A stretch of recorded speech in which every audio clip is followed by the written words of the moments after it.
So Joe Biden signed another interesting executive order that we're going to talk about.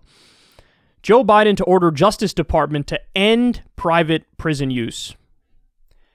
Now, when I read that, your interpretation is probably the same interpretation that I had, which is like, oh, that is unequivocally a great thing, full stop. Like, that's just positive. It reads like he's banning private prisons. No. Biden to order Justice Department to end private prison use. Biden to order the Justice Department to end private prison use. So, this executive order on prisons applies only to the Justice Department contracts with privately operated criminal detention facilities. There are 12 such facilities in the U.S., and they house a total of about 14,000 federal prisoners. So, you're only doing this for Justice Department prisons, and there aren't a lot of Justice Department prisons, and they house 14,000 prisoners. To put that into perspective for you, the total U.S. prison population is about 2.2 million. 2.2 million. And he's shutting down private prisons, or not allowing the renewal of contracts with private prisons that house 14,000 people. 2.2 million, 14,000. By the way, I don't know the exact number of, I looked for it, I couldn't find it, the exact number of prisoners in private prisons, because it's not that full 2.2 million, obviously. But just to give you a little bit of a sense of how bad it is in other areas, ICE detention facilities, about 67% of ICE detention facilities are private prisons. Biden could have signed an executive order saying, we're going to shut down the private prisons for ICE as well. He didn't. He only did it for Justice Department prisons. And again, Justice Department prisons, there are 12 such facilities that house 14,000 prisoners. So listen, is this a step in the right direction? Is it a good thing? Yes, of course.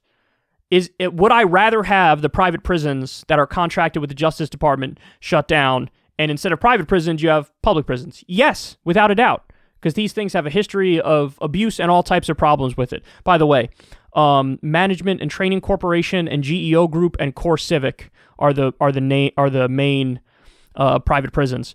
But so it is a good thing. It is a step in the right direction, but it only applies to 14,000 prisoners. There's 2.2 million prisoners in the U.S. in total. That's, federal, state, local.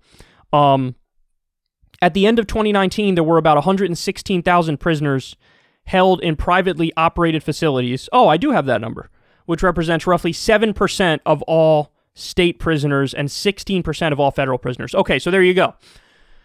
At the end of 2019, there were 116,000 prisoners in privately operated facilities, and he's saying 14,000 of them are now going to be moved to public facilities, and we're going to shut down those private facilities. So 14,000 out of 116,000.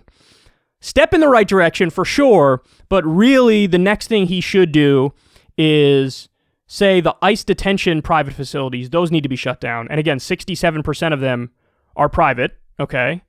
And there's a lot of abuses there. In fact, there's a court case about how at some of these facilities, they're doing forced labor, which, what's another name for that? Slavery. So that's what he needs to do next. Now, there's an open legal question. I don't even know if it's an open legal question, to be fair, but like, does Joe Biden have the authority to do an executive order to shut down all private prisons in the country? Probably not.